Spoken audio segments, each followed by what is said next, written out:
কৰিছোঁ। মই পাৰ্টিৰ সভাপতি মাননীয় গৌৰৱ গগৈ ডাঙৰীয়ালৈ মই পত্ৰ প্ৰেৰণ কৰিছোঁ আৰু গৌৰৱ গগৈ ডাঙৰীয়াক মই লিখিতভাৱে জনাই দিছোঁ যে ছদ্মবেশী কংগ্ৰেছী আৰু এজেণ্ট হিচাপে বিজেপিৰ এজেণ্ট হিচাপে থকা কংগ্ৰেছীয়ে আপোনাৰ দলটোক খুলি খুলি খাব, আপোনাৰ দলটোক আগুৱাই যাবলৈ নিদিব, আপোনাৰ দলটোক পথ ৰুদ্ধ কৰি ৰাখিব। গতিকে আপুনি ভাল জানে, আপুনি বিবেক বিবেচনা কৰি আপোনাৰ দলটোক যদি সঁচাকৈ অসমত প্ৰতিষ্ঠিত কৰিব বিচাৰে আৰু অসমৰ ৰাইজক নেতৃত্ব দিব বিচাৰে, অসমৰ ৰাইজক লৈ হিমন্ত বিশ্ব শৰ্মা ডাঙৰীয়াক যদি প্ৰতিহত কৰি এই সাম্প্ৰদায়িক শক্তিক প্ৰতিহত কৰি বিজেপি দলক প্ৰতিহত কৰি অসমখনক বচাব বিচাৰে, তেনেহ'লে নিশ্চিতভাৱে আপোনাৰ দলৰ ভিতৰত থকা ব্যক্তিবিলাকক আপুনি চিনাক্ত কৰি আপুনি ব্যৱস্থা গ্ৰহণ কৰক, অন্যথাই আপোনাৰ দলক কেতিয়াও উঠিবলৈ নিদিয়ে। আপুনি পদত্যাগ কৰাৰ পিছত আপোনালোক গৌৰৱ গগৈ যোগাযোগ কৰিছে নাই? নাই মই পদত্যাগ পত্ৰ দিছোঁ, মই এতিয়ালৈকে কোনো ধৰণৰ যোগাযোগ কৰা নাই, মই কৰা নাই। আৰু অকল দেৱব্ৰত শইকীয়া বা প্ৰদ্যুৎ বড়োৱে নহয়, যি সময়ত আপুনি ক'লে যে পুছ বেক কৰাৰ সময়ত, দি ফুটাৰ সময়ত, উচ্ছেদৰ সময়ত কংগ্ৰেছ দলটোৱে সংখ্যালঘু ৰাইজৰ লগত আছে নাই? চাওক, সংখ্যালঘু ৰাইজৰ লগত কংগ্ৰেছ দলটো আছে নাছে সংখ্যালঘু ৰাইজে ভালকৈ গম পাই আছে। কিন্তু মই যিটো সংগঠনৰ পৰা গৈছিলোঁ সেই সংগঠন আমি সদায় আছিলোঁ আৰু মই এইকাৰণেই গৈছিলোঁ কংগ্ৰেছ দলটোত যে বহুতে বহু ধৰণৰ কথা বতৰাবিলাক কয় যে কথাবিলাক সমস্যাবিলাক উত্থাপন হয়নে নহয়। মই বৰ সাহসেৰে এটা সিদ্ধান্ত গ্ৰহণ কৰিছিলোঁ যে সৰ্বভাৰতীয় দল এটাত মই গৈ সংখ্যালঘু সমাজৰ যিখিনি সমস্যা ইমান দিনে সমাধান হোৱা নাই বা সমাধান কৰা নাই সেইখিনি গৌৰৱ গগৈ ডাঙৰীয়াৰ নেতৃত্বত মই উত্থাপন কৰি আৰু মোৰ প্ৰথম বক্তব্যত মই এই কথাখিনিও কৈছোঁ যে তেওঁৰ নেতৃত্বত এটা পাৰ্মানেণ্ট চলুশ্যন, কেৱল সংখ্যালঘুৰ নাই, সংখ্যালঘু, সংখ্যাগুৰু, আদিবাসী, বড়ো, বেংগলী, হিন্দু যিমান যি আছে প্ৰত্যেকটো জাতি জনগোষ্ঠীৰ সমস্যা আছে। গতিকে সেই সমস্যাৰ লগতে আমাৰো সংখ্যালঘু সমাজৰ ভূমিৰ সমস্যা, মাটিৰ পট্টাৰ সমস্যা, চৰৰ সমস্যা, উচ্ছেদৰ সমস্যা, নাগৰিকত্বৰ সমস্যা, এই কথাবিলাক মই দলৰ মজিয়াত সুস্থভাৱে সুন্দৰভাৱে তথ্যগতভাৱে উত্থাপন কৰি এটা পাৰ্মানেণ্ট চলুশ্যন কৰাৰ ব্যৱস্থা গ্ৰহণ কৰাৰ কাৰণে সেই লক্ষ্যৰে মই সৰ্বভাৰতীয় দলত গৈছিলোঁ। কিন্তু যোৱাৰ আগতেই ঘৰখনত সোমোৱাৰ লগে লগেই আচলতে তেওঁলোকে যিধৰণে মোক কাৰোবাৰ চুতুলিবি মতে বিজেপিৰ এজেণ্টৰ ৰূপত মোক যিধৰণে বেজ্জুতি কৰাৰ দৰে কাম কৰিলে, গতিকে এইটোত মই খুব লজ্জাবোধ কৰিছোঁ, মই খুব দুখ অনুভৱ কৰিছোঁ, মই বিবেক দংশনত ভুগিছোঁ, বাকী কোনো কাৰণ নাই মোৰ। গতিকে এইখিনি কথা কাৰণে মই দল ত্যাগ কৰিছোঁ। গতিকে বাকী পিছত মোৰ কেৰিয়াৰৰ কি আছে নাছে অসমৰ সংখ্যালঘু ৰাইজ চিন্তা কৰিব। চাওক, হিমন্ত বিশ্ব শৰ্মা ইমানেই নিকৃষ্টতম কথা বাৰ্তাবিলাক কয়, ইমানেই নিজ মানসিকতা। চাওক, দেৱব্ৰত শইকীয়া ডাঙৰীয়াতো মোক এজেণ্ট বুলি কৈছিল আৰু হিমন্ত বিশ্ব শৰ্মা ডাঙৰীয়াই মোৰ পিতৃ মাতৃক ধৰি কথা কৈছে। ৰাজনীতি কেতিয়াবা পিতৃ মাতৃৰ উদ্ধত হ'ব পাৰে নেকি?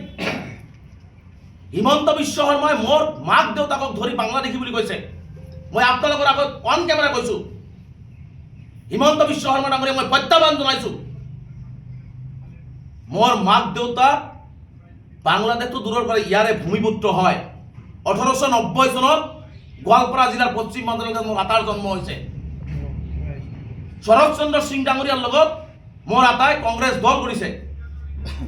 চাপৰ হায়াৰ ছেকেণ্ডেৰী 1938ত স্থাপন কৰাত মোৰ আটাৰ অগ্ৰণী ভূমিকা আছে। মোৰ মা এজন কোৰিয়া সম্প্ৰদায়ৰ মহিলা।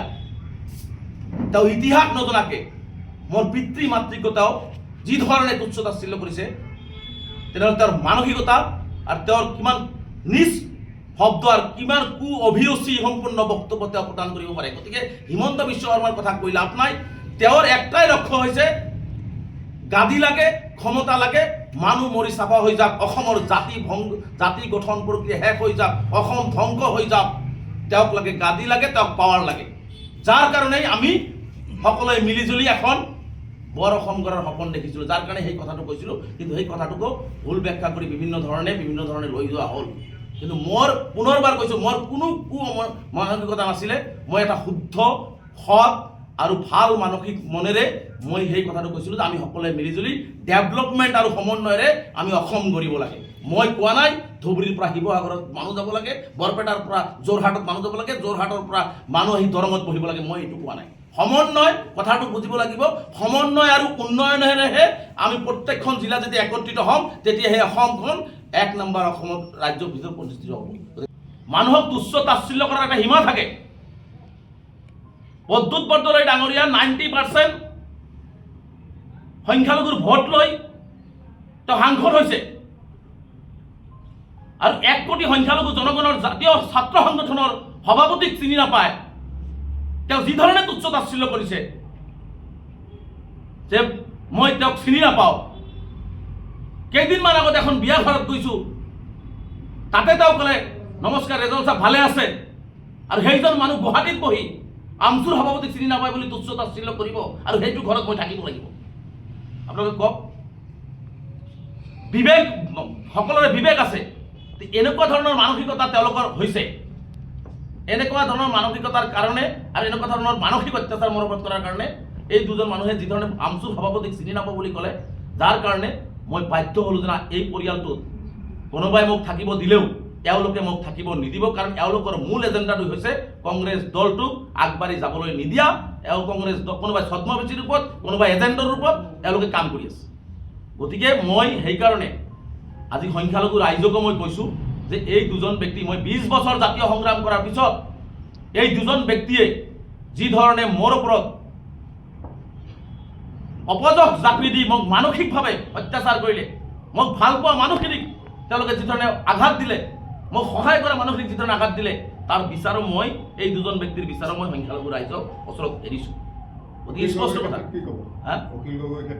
চাওক মই আজি মই এইটোৰ লাইনতে আছোঁ মই কাইলৈ সেইটো কথাও পাতিম গতিকে মই স্পষ্টকৈ কৈছোঁ যে কোনোবাই কিবা আঙুলি তুলিলেও ৰেজাউল কৰিম চৰকাৰ সৎ আৰু সততাৰে সংগঠন কৰিছে মোৰ সতীৰ্থসকল আছে এতিয়াও আছে সুধিব আপোনালোকে এই সতীৰ্থসকল একেলগে কাম কৰিছোঁ কেতিয়াও জাতিৰ লগত সংগঠনৰ লগত আমি কোনো ধৰণৰ কম্প্ৰমাইজ কৰা নাই আমি সদায় জাতি ঊৰ্ধত ৰাখি সংগঠনৰ ঊৰ্ধত ৰাখি আমি সংগঠন কৰিছোঁ গতিকে বিভিন্নজনে বিভিন্ন ধৰণে ৰাজনৈতিকভাৱে মোক পাকে প্ৰকাৰে ৰাজনৈতিক ষড়যন্ত্ৰৰ বলি কৰি মোক ধ্বংস কৰিবৰ কাৰণে ষড়যন্ত্ৰ ৰচনা কৰা হৈছে কিন্তু মই দৃঢ় বিশ্বাসী মই ভাঙি নপৰোঁ মোৰ লগত অসমৰ সংখ্যালঘু সমাজ আছে মই এৰি অহা সংগঠনটোৰ পৰিয়াল আছে মই নিশ্চিতভাৱে মই মোৰ কথাখিনি আগুৱাই লৈ গৈ থাকিম আজি দেৱৰ শইকীয়াৰ আগত আৰু এটা কথা কৈ দিছোঁ তেওঁ বিৰোধী দলৰ উপদলপতি তেওঁ আজি বুজাই দিয়ক তেওঁৰ দায়িত্ব যে অসমৰ সংখ্যালঘুৰ ওপৰত হিমন্ত বিশ্ব শৰ্মাই যি অত্যাচাৰ কৰিছে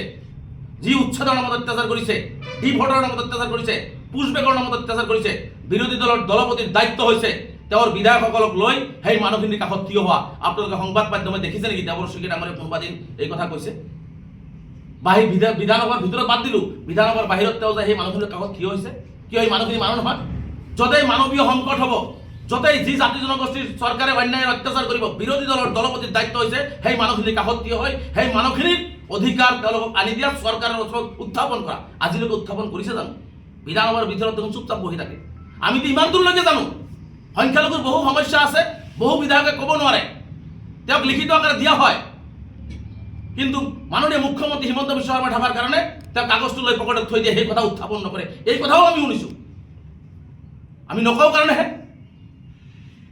সংখ্যালঘুৰ কথা তেওঁৰ মুখেদি আজিলৈকে শুনিছে নেকি তেওঁ বিৰোধী দলৰ দলপতি হৈ সংখ্যালঘুৰ কথা যদি উত্থাপন কৰিব নোৱাৰে তেনেহ'লে তেওঁ সংখ্যালঘুৰ প্ৰতি তেওঁৰ কিমান ঘৃণা বিদ্বেগ তেনেহ'লে আপোনালোকে চাওক গতিকে মই স্পষ্টকৈ আজি কৈছোঁ যে মই দল এৰাৰ কাৰণ হৈছে মোৰ আত্মসন্মানত আঘাত কৰিছে মই কৰি অহা হত্যাটোক তেওঁলোকে আক্ৰমণ কৰিছে মই জাতীয় সংগঠন কৰি অহাৰ পিছত সংখ্যালঘু অধ্যুষিত অঞ্চলৰ এজন সাংসদে আমচুৰ সভাপতিক চিনি নাপোৱা বুলি কৈ যি তুচ্ছ তাচ্ছিল্য কৰিছে এয়া এজন সুস্থ বিবেকবান মানুহে সেই পৰিয়ালত কেতিয়াও থাকিব নোৱাৰে গতিকে মই মোৰ সুস্থ বিবেক বুদ্ধিৰে মোৰ বিবেক দংশনত মই ভুগিছোঁ যাৰ কাৰণে মই ভাবিছোঁ যে মোৰ ৰাজনৈতিক কেৰিয়াৰ কি হয় হওক ৰাজনীতি পিছত মোৰ বিবেকক আগত ৰাখি জাতিক আগত ৰাখি মোৰ আত্মসন্মানক আগত ৰাখি মই তাৰ পৰা ওলাই আহিছোঁ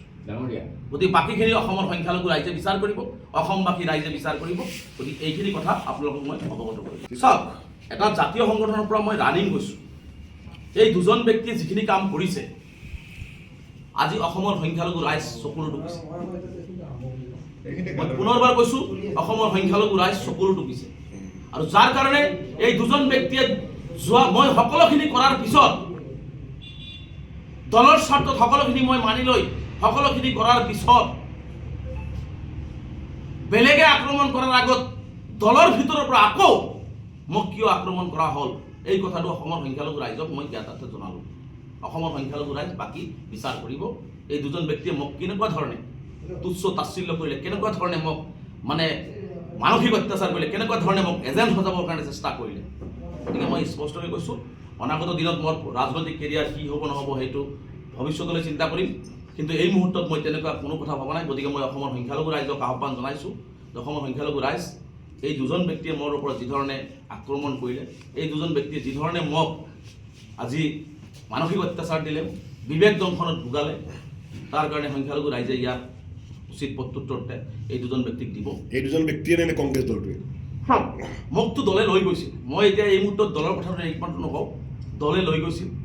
দলে যিখিনি কৰিব লগা কৰিছিলে, দলে যিখিনি দিব লগা মোক যিখিনি ক'ব লগা মই ক'বলৈ কৈছিলোঁ, বাকী তেওঁলোকে বাকী কামখিনি যিখিনি মোৰ ওপৰত কৰিলে, গতিকে এইখিনি কথা মই অৱগত কৰিলোঁ। বাকী অসমৰ সংখ্যালঘু ৰাইজে বিবেচনা কৰিব যে কি হ'ব নহ'ব।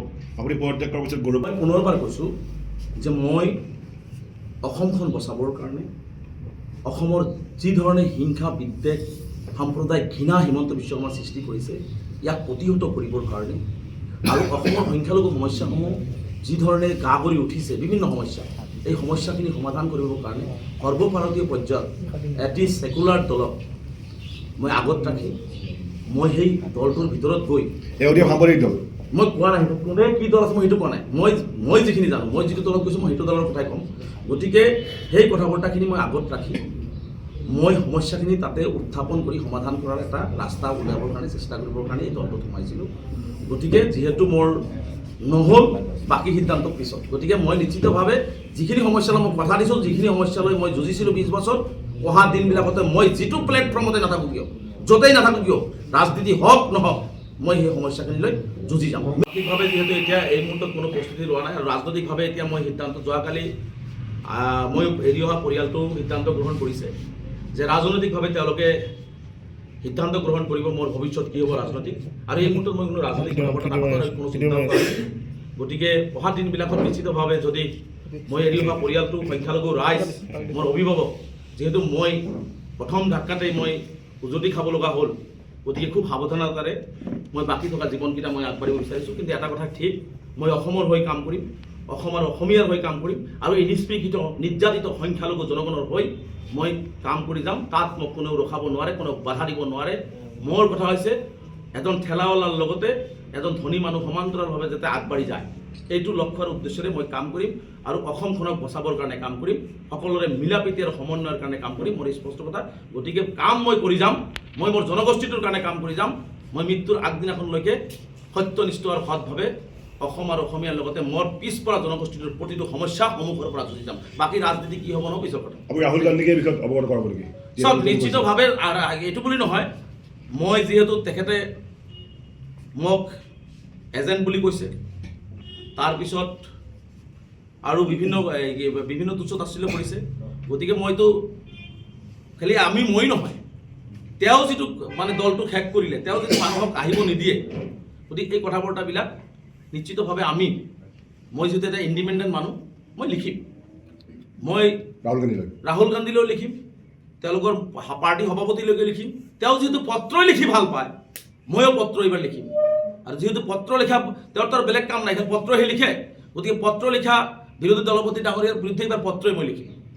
আৰু মই চাওঁ মোক যিহেতু এজেণ্ট বনাইছে, মোকতো প্ৰমাণ কৰিব লাগিব, গতিকে মই মোৰ এডভকেটৰ লগত কথা পাতিম, মই লিগেল নটিচো পঠাম।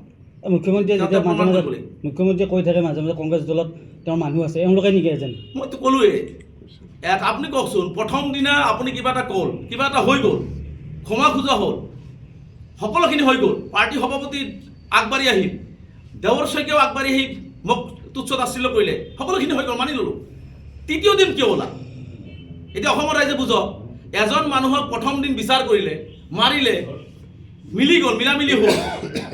দ্বিতীয় দিনা চব আৰু অলপ কৰিলোঁ, তথাপি মিলামিলি হ'ল। তৃতীয় দিনা আহি আকৌ মানুহজনক আক্ৰমণ কৰাৰ উদ্দেশ্যটো কি? ইয়াৰ বিহাইণ্ডত কোন আছে? ইয়াৰ বিহাইণ্ডত বিজেপি, কাৰণ বিজেপিৰ প্লেনিং মতেই কামটো কৰিছে যাতে কংগ্ৰেছে আগবাঢ়িব নোৱাৰে। গতিকে আৰু এইটোতো আৰু স্পষ্ট দল পট গতিকে থেংক ইউ। যদি আপোনাক এতিয়াও ৰাহুল গান্ধী হওক বা গৌৰৱ গগৈয়ে পুনৰ আপোনাক ৰাজনৈতিক মই এই মুহূৰ্তত ৰাহুল গান্ধী নহয়, এই মুহূৰ্তত অসমৰ সংখ্যালঘু জনগণে যি সিদ্ধান্ত দিব সেই সিদ্ধান্ত মই মানি লওঁ। যদি বিচাৰে মই এই মুহূৰ্তত কৈছোঁ যে মোৰ সংখ্যালঘু ৰাইজে যি সিদ্ধান্ত দিব, ৰাইজে অসমৰ যদি বিচাৰে সংখ্যালঘু কি ৰাইজ ক'ব আপুনি? অসমৰ সংখ্যালঘু ৰাইজ এতিয়া মোৰ লগত যোগাযোগত আছে।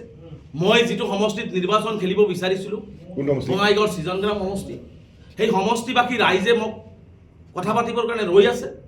গতিকে এই মুহূৰ্তত যিহেতু মই ৰাইজৰ মানুহ, ৰাইজৰ সেৱা কৰিম, ৰাইজৰ কাম কৰোঁ, গতিকে ৰাইজক মই প্ৰাধান্য দি, মোৰ অভিভাৱকক মই প্ৰাধান্য দি বাকী সিদ্ধান্ত ল'ম। গতিকে ৰাজনৈতিকভাৱে এতিয়ালৈকে মই কোনো সিদ্ধান্ত লোৱা নাই আৰু মই এই মুহূৰ্তত আৰু কোনো সিদ্ধান্ত নলওঁ। গতিকে পৰৱৰ্তী পৰ্যায়ত ৰাইজৰ লগত কথা পাতি কিন্তু আপুনি নিৰ্বাচন খেলিবই চাওক, সেইটো বস্তু মোক দুদিনমান যাব দিয়ক। মানসিকভাৱে যিহেতু মই নিৰ্দলীয় খেলিব আপুনি নিৰ্বাচন। মানে নিৰ্বাচন খেলোঁ নেখেলোঁ, মই ৰাইজৰ লগত কথা পাতিম। ৰাইজে যদি কংগ্ৰেছত যাব দিয়ে চাওক, ৰাইজে যি সিদ্ধান্ত দিব, মই কংগ্ৰেছ বুলিও কোৱা নাই, নিৰ্দলীয় বুলিও কোৱা নাই, ৰাইজে মই ইমানখিনি কথা বতৰা পাতিলোঁ, ৰাইজে মোক যি সিদ্ধান্ত দিব, ৰাইজৰ সিদ্ধান্ত মই মূৰত ৰাখি ৰাইজৰ লগত হৈ কাম কৰিম। যদি ৰাইজে কয় যে ৰাজনীতি কৰিব নালাগে, আৰু যদি ৰাইজে কয় যে ৰাজনীতি কৰিব লাগিব, কোন ধৰণে কৰিব লাগে ৰাইজেই মোক আৰু মোৰ সংগঠন এৰি অহা সংগঠনটো ইতিমধ্যে দায়িত্ব ল'ম বুলি কৈছে ৰাজনৈতিক মোৰ ভৱিষ্যত সুৰক্ষিত কৰিবৰ কাৰণে।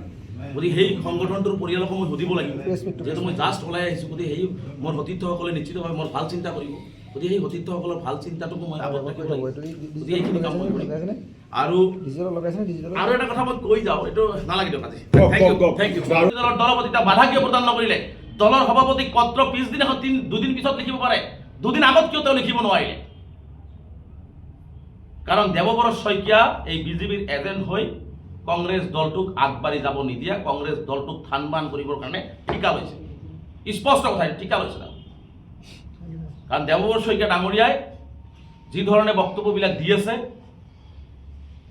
পাৰ্টিৰ মাজত কথাবিলাক বেলেগ ফালে যায়, তেওঁৰ কথাবিলাক বেলেগ ফালে যায়। পাৰ্টীয়ে এটা কথা কয়, তেওঁ বেলেগ এটা কথা কয়। আৰু এই দলটোৰ মাজত এইসকল মানুহৰ কাৰণে নতুন যুৱচাম আহিব নোৱাৰে, নতুন যুৱচামে ইয়াত অংশগ্ৰহণ কৰিব নোৱাৰে। আৰু কোনোবাই যদি আহে তাক থাকিবলৈ দিয়াৰ ব্যৱস্থা উলিয়াই দিয়াৰ ব্যৱস্থা গ্ৰহণ কৰে। এতিয়া বহুতে কৈ আছে যে তেওঁ ইমান সোনকালে কি কৈছে। আপুনি চাব, ঘৰ এখনত লৈ ভাত খাব দিছে মালিকে, ভাত খোৱাৰ পিছত তেওঁক ৰখা হৈছে, কিবা ভুল ধৰি পেলাই তেওঁক গালি পৰা হৈছে, সকলোখিনি তেওঁ মানি লৈছে।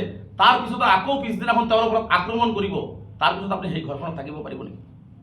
কাৰণ মই মেৰুদণ্ডবিহীন জাতিৰ পৰা অহা নাই, মই মেৰুদণ্ড পণ কৰি ৰখা জাতিৰ পৰা মই আহিছোঁ। মই কাৰো গোলাম নহয়, মই কাৰো গোলামী কৰি তাত যোৱা নাছিলোঁ। মই মেৰুদণ্ড পণ কৰি ৰখা জাতিৰ পৰা আহিছোঁ আৰু মই কোনোদিনেই মেৰুদণ্ড বেকা কৰি মই ৰাজনীতি নকৰোঁ। কাৰণ ৰাজনীতিৰ ঊৰ্ধত মোৰ জাতি, ৰাজনীতিৰ ঊৰ্ধত মোৰ স্বাভিমান আৰু মোৰ আত্মসন্মান আৰু মোৰ জাতিৰ আত্মসন্মানত যদি কোনোবাই আঘাত কৰে আৰু মই কৰি অহা সেই সংগঠনটোৰ সত্তাক যদি কোনোবাই আক্ৰমণ কৰে, ৰাজনীতি কি হ'ব পিছৰ কথা, কিন্তু কোনোবাই সেই আঙুলি তুলিলে সেই আঙুলিক আমি মানি নলওঁ। স্পষ্ট কথা। এই সংখ্যালঘু ৰাইজক অপমান কৰা নাইনে? সম্পূৰ্ণ মই এইটো কথাই কৈ আছোঁ। গতিকে স্পষ্টকৈ কৈছোঁ, মই কথাখিনি মোক ক্লিয়াৰ কৰিব দিয়ক। আজি সেইকাৰণে মই কৈছোঁ যে দেৱব্ৰত শইকীয়া ডাঙৰীয়া, আপুনি নিজকে আকৌ এবাৰ চাফা কৰি লওক। এই দলটোৰ ভিতৰত আপোনালোকে আচলতে এই দলটোক আগুৱাই যাবলৈ নিদিয়ে। আমি যিহেতু অসমখনত বিজেপিৰ পৰা বিজেপিক বিতৰণ কৰিব বিচাৰিছোঁ, মুখ্যমন্ত্ৰী হিমন্ত বিশ্ব শৰ্মাক মুখ্যমন্ত্ৰীৰ চকীৰ পৰা আঁতৰাব বিচাৰিছোঁ, আৰু আপুনি লেখা লগাই সেই দলৰ চুটুলিপিৰ মতে কাম কৰি দলটোৰ মাজত ভাঙন সৃষ্টি কৰি আছে। গতিকে এই কথা বতৰাবিলাকে আচলতে স্পষ্টকৈ বুজা যায় যে আচলতে কংগ্ৰেছ দলটোক আগুৱাই যাবলৈ দিব নিবিচাৰে। তেওঁ মোৰ আৰু এটা প্ৰশ্ন উত্থাপন কৰিছে, মই ক'ব লাগিব যে মোৰ কি অৱদান আছে। মোৰ কি অৱদান আছে নাছে অসমৰ সংখ্যালঘু ৰাইজে গম পায়, অসমবাসী ৰাইজে গম পায়। 20 বছৰ জীৱন যৌৱনৰ সংগ্ৰামী পথত দিছোঁ। মোৰ কি অৱদান আছে নাছে এইটো দেৱব্ৰত শইকীয়া ডাঙৰীয়াই ক'ব নালাগে। অসমৰ ৰাইজে, সংখ্যালঘু ৰাইজে তাৰ উত্তৰ দিব, তাৰ জবাব সংখ্যালঘু ৰাইজে দিব। কিন্তু মই দেৱব্ৰত শইকীয়াক প্ৰশ্ন কৰিব বিচাৰিছোঁ, আপোনাৰ নাজিৰা সমষ্টিৰ প্ৰতি মাত্ৰ 5টা অৱদান দেখুৱাই দিয়ক না। 5টা অৱদান আপুনি নাজিৰা সমষ্টিবাসী ৰাইজক দেখুৱাই দিয়ক। অসম আৰু অসমীয়া জাতিৰ কথা বাদেই দিলোঁ, আপুনি 5টা অৱদান নাজিৰাবাসী ৰাইজৰ কাৰণে কি কৰিছে দেখুৱাই দিয়ক। এতিয়া নাজিৰাৰ অৱস্থাটো বেয়া। ৰাইজে হয়তো এইবাৰ অলপ ঠেলিগুটি, হয়তো বিধায়ক হোৱাৰ সপোনটো নাই। গতিকে হয়তো বিজেপিত যাবলৈ মন মেলিছে। গতিকে কাৰোবাৰ লগত কাৰোবাক গালি পাৰি, কাৰোবাক বেয়া কথা কৈ, কাৰোবাক আক্ৰমণ কৰি তেওঁ হয়তো ৰাস্তাটো খুলিব বিচাৰিছে নেকি, এটা সন্দেহ মোৰ হয়। গতিকে মই স্পষ্টকৈ কৈছোঁ, আজি প্ৰদ্যুৎ বৰদলৈৰ ক্ষেত্ৰত কি ক'ব? মই কৈ আছোঁ গতিকে দেৱব্ৰত শইকীয়া ডাঙৰীয়াক মই স্পষ্টভাৱে কৈছোঁ আৰু মই সেই আত্মসন্মানত মোৰ আঘাত কৰিছোঁ। মই কিয় পদত্যাগ কৰিছোঁ? মোৰ আত্মসন্মানত আঘাত কৰিছে, মোৰ স্বাভিমানত আঘাত কৰিছে আৰু যিটো ঘৰত মই আলহী হৈ গ'লোঁ সেই ঘৰত মোক দুদিনত যি ধৰণে মানসিক অত্যাচাৰ বিৰোধী দলৰ উপদলপতি দলপতি দেৱব্ৰত শইকীয়াই কৰিলে তাৰ কাৰণে মই বাধ্য হৈ অসমবাসী ৰাইজৰ পৰামৰ্শ লৈ সংখ্যালঘু ৰাইজৰ পৰামৰ্শ লৈ মই তাৰ পৰা ওলাই আহিছোঁ। আৰু এটা কথা, দ্বিতীয়টো কথা আপোনালোকে চাওক,